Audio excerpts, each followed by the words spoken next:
Welcome into Sportsmemo's betting podcast for June 10th. It's Monday. Happy Monday, $9 Monday at sportsmemo.com. All plays discounted to just $9. But for today's podcast, we got NBA Finals, MLB, plus a little NFL season win total talk with Teddy Covers. Teddy, welcome into the podcast. Hey, great to be here, Drew. Great to have you, man. Happy Monday. Let's talk about it. We got Golden State, Toronto here. NBA Finals as Toronto looks to close out the Warriors at home, north of the border, seeing -1.5. Bookmaker actually just going to a 2 as we're talking right now. 214.5 being the total. What's on your mind, man? NBA Finals, Toronto trying to close it out here, Teddy. Yeah, I mean, let's start with this, okay? I don't expect the Warriors to lay down. There are teams that facing a 3-1 deficit off back-to-back home losses, and you say, all right, you know, they're done, stick a fork in them. Golden State doesn't have the feel of that team. All that being said, Toronto's been the better squad. Through 4 games, it hasn't really been that close. The Raptors have been the better of these two teams, and with the exception of a third-quarter flurry in Game 2, it's been a fairly one-sided series in favor of Toronto. Of course, all that could change if Kevin Durant plays tonight. He's still officially listed as questionable. He is going to be a game-time decision. The betting markets aren't going to know if Durant is playing or not until the moments before tip-off. The markets are pricing him in as playing tonight, right now. So I don't think we're going to see a huge move towards Golden State if Durant gets announced as in. If he gets announced as out, I do expect that we're going to see some Raptors money, maybe a lot of Raptors money in that last, half hour or however long it is before tip-off. So certainly Durant, the type of guy who will affect the point spread in a significant way. The question, of course, you have to ask for tonight is, will Durant's presence on the floor make any difference for Golden State? And look, I mean, there's no question that the Raptors' length defensively has given Golden State all kinds of problems in this series. And Durant is one guy, who plays the 3 at 6'10", who can do all kinds of things against teams that have that defensive length like the Raptors do. So, more than as much as Curry or anybody else on the Warriors, Durant's absence has been enormous. But if he comes back, do we get vintage Kevin Durant? Do we get the Warriors in midseason form? Or do we get a Warriors team that, again, the last 2 games at home, Golden State, it said Golden State on their uniforms, but they haven't played like a Warriors team that we've seen in any of their 4 previous finals appearances. And lots of extended stretches in which they look lost offensively. Defensive numbers that are weak.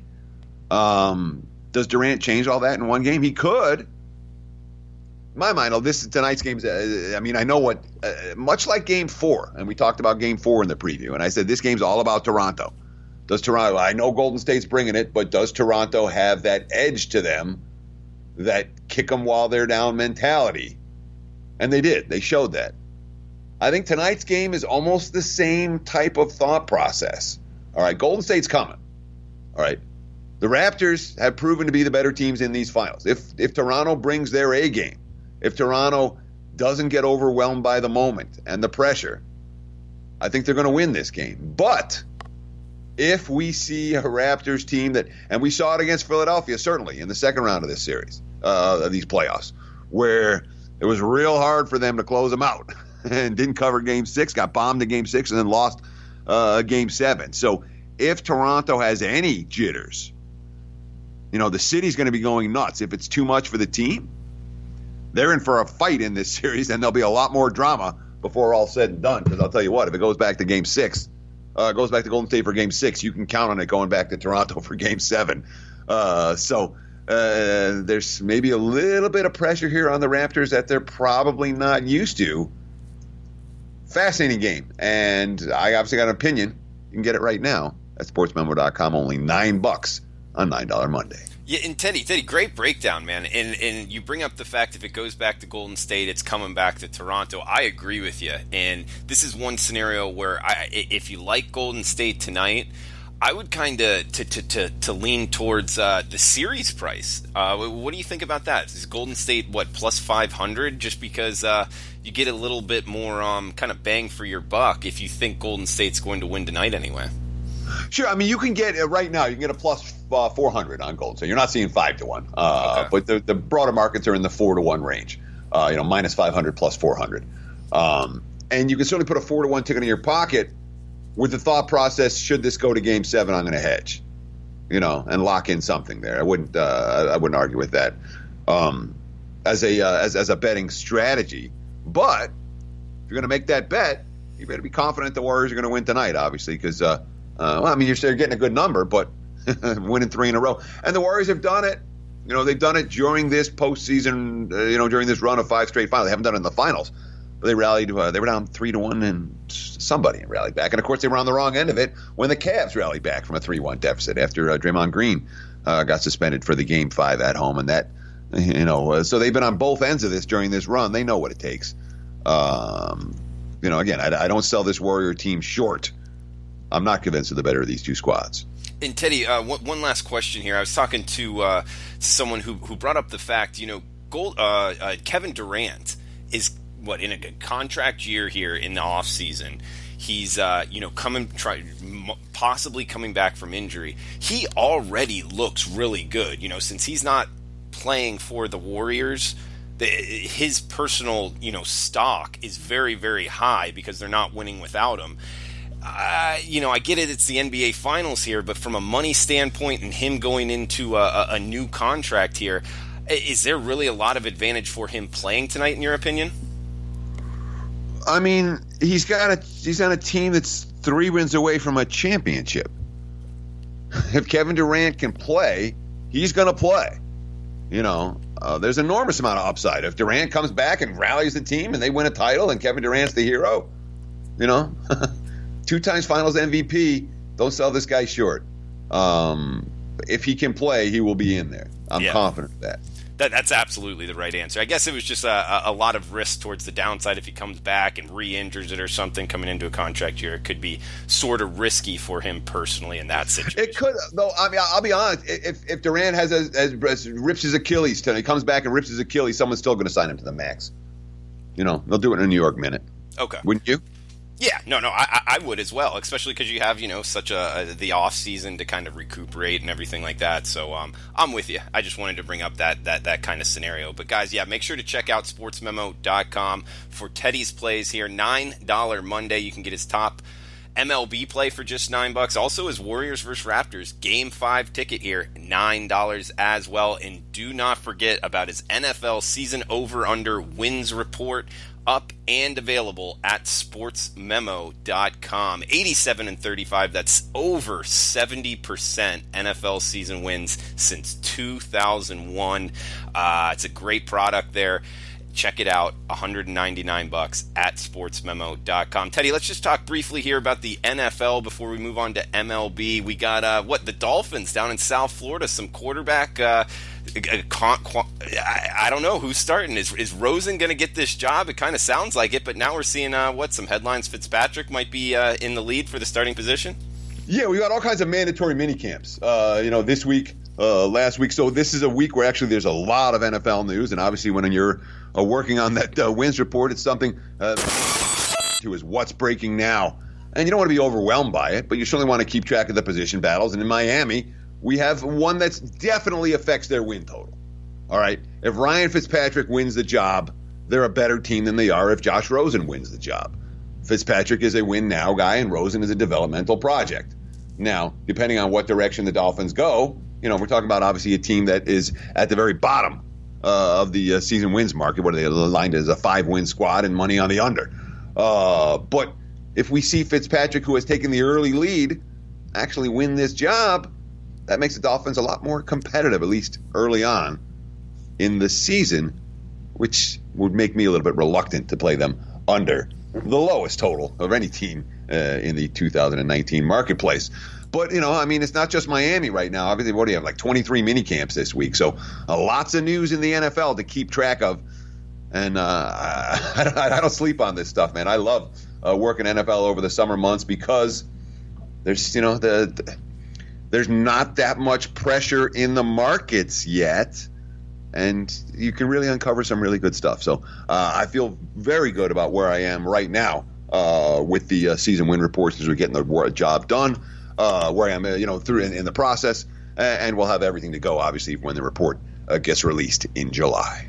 Yeah, no, it's exciting times. I can't wait for the report to come out. Teddy, I know you're pretty tight-lipped, but are the Dolphins on your short list?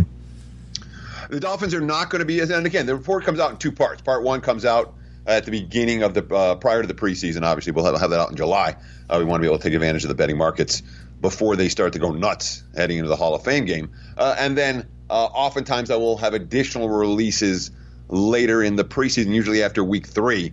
Sometimes I like to take advantage of the overreactions in the markets to preseason games that I feel are really overreactive.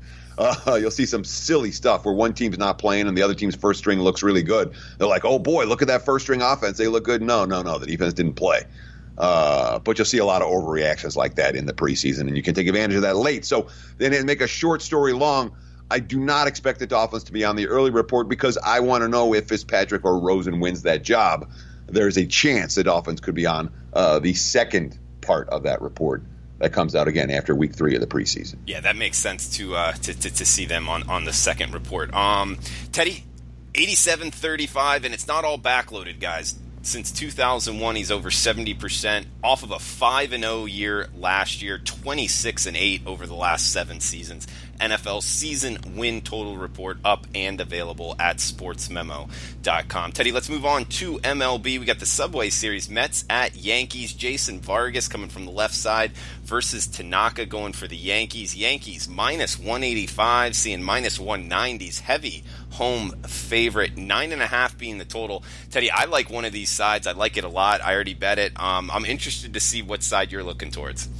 So I want the Mets in general against the Yankees right now, especially in this price range. Okay, the Mets, since that awful series over the weekend, like 3 weeks ago, when the Mets got swept at home by Miami and Callaway got the dreaded seal of approval from management, where he's going to keep his job. The Mets have played better. They're, 12-8 in their last 20 ball games.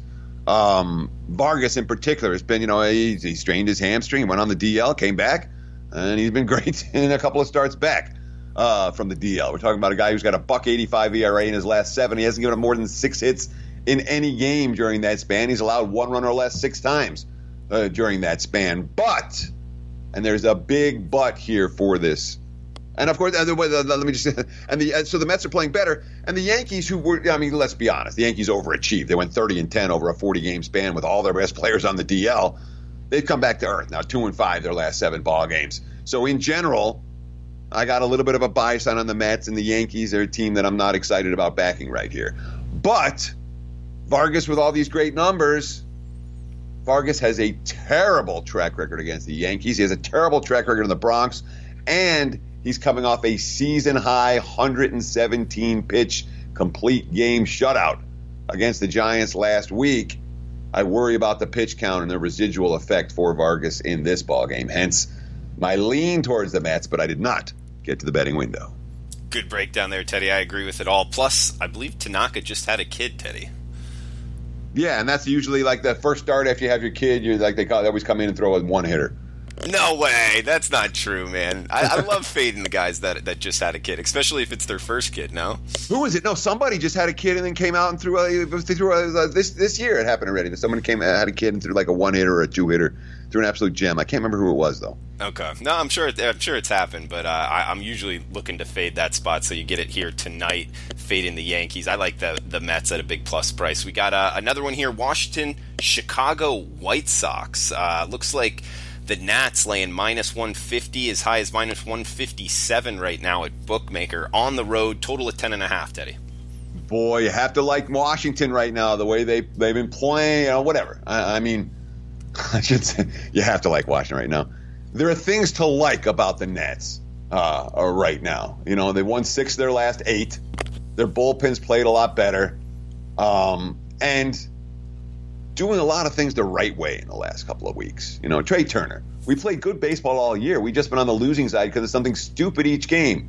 Stupid mistakes are starting to go away. We're starting to play consistent pitch when we need it, and hit when we need it. Again, this is a team that had the relief corps cost them the first 2 games in San Diego, and they came back. And Scherzer and Strasburg were pretty hot the last 2 ball games, but the lineup got going, and it's a Nats squad that has a sub 500 team right now. I got some bet on interest in Washington. That being said, the Nats have been the single worst team in the major leagues in Game 1 of series this season, and it's been consistent. They've been awful after travel. I don't know what it is, and maybe it's one of these random things that doesn't matter. But at this stage, when we're in June and we're talking about a squad that's like in Game 1 of a series, they're the worst team in baseball in that role. Makes me a little bit less excited about laying a price with them, especially against a White Sox squad that they're not. I mean, look, Despaigne is not a guy that anybody wants. There's not any excitement in the betting markets about him. But White Sox coming off a good series in Kansas City over the weekend. They're 2 games under 500. They have a better record than Nats, and they're a team with no expectations. If you're back in the White Sox, you're making money right now, and have been for quite some time. So while I like the Nats, this is not a spot where I'm going to lay a price for them. It'd be live dog, home dog for me, or nothing in this one. Teddy, a little bit later start here. We got the Cubs traveling a mile high to take on the Rockies. Darvish and German Marquez here going for the Rocks. Seeing minus 125-ish. That's the Rockies laying at home. Total of 11 and a half here, Teddy. This pitcher situation, both of these guys, not very good numbers in Coors Field. Not really good numbers overall for the year. This is an interesting handicap. I do think there's value. Which way are you looking to bet this one? Well, I mean, the Rockies have been so good at home. That last homestand, they went 9-1, and I mean, they rolled everybody and found ways to win a bunch of games late, and rallying from behind and 1-run wins and bullpen getting the job done and clutch hits when it mattered. I mean, this team at various times has shown a lot of a home field edge, and right now the Rockies, especially coming off a bad road trip, 2-4 road trip, maybe the game regained some of that magic at home. But there are some concerns here about Marquez, no question. I mean, his last start, and he's been the Rockies' best pitcher all year, and he faced the Cubs at Wrigley last week, and it was ugly. He gave a career high, tying 8 runs in that ball game. His quote after the game: "My mechanics were a little quick. I felt at first base. That's why pitches got hit." All that being said, he does not have a good track record against this current Cubs lineup. And Darvish, shut down Colorado when he faced them last week. The Rockies didn't get on the board until the 6th inning against him, and they chased him. I mean, Darvish is not a guy who's lasting, 8-9 innings strong at this stage of his career. But he had good stuff and gave Colorado fits for extended stretches last week. Although, he's a no-decision king. Each of the last 7 starts have been no decisions. They've been bullpen games. If it does come down to a bullpen game, Cubs may well have an edge in this one. Although the Rockies, again, at home, that bullpen's been pretty darn good. Tough game for me. I didn't get involved at all. So I'm glad you got a strong opinion. I hope it wins. Thank you for that, guy, Teddy. And guys, make sure to check on sportsmemo.com. It's $9 Monday. We got 1 game left here we're going to break down. Teddy's got his wrong team favored live dog up in MLB for just $9. Also his opinion on the Warriors versus Raptors Game 5 ticket.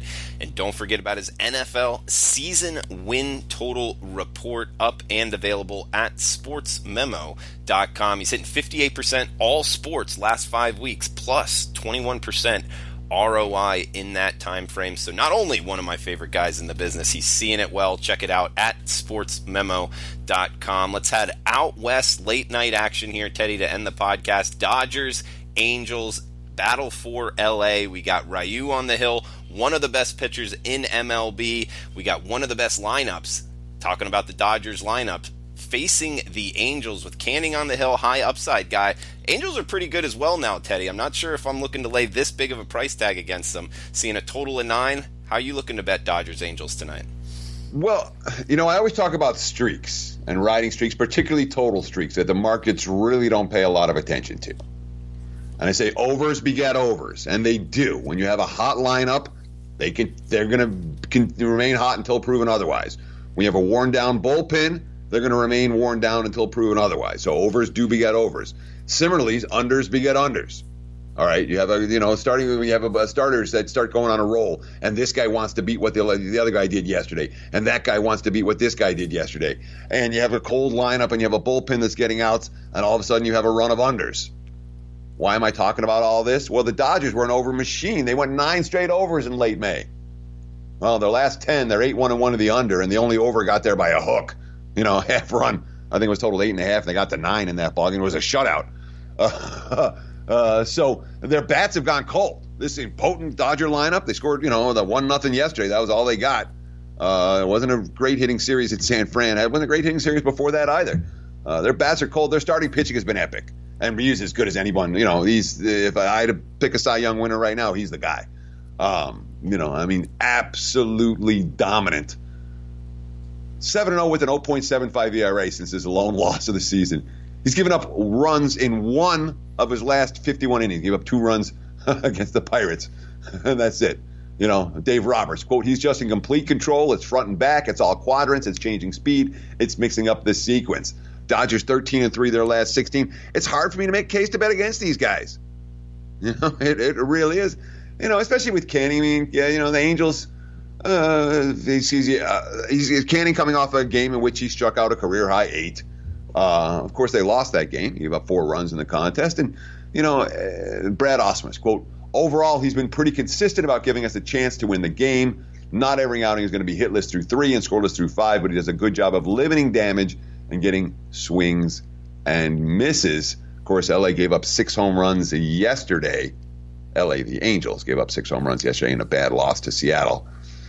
They're not playing great ball right now, and I can certainly understand why the early money has come for the Dodgers, although it doesn't feel like anybody's betting on L.A. right now, and that always concerns me, especially on a short card in MLB.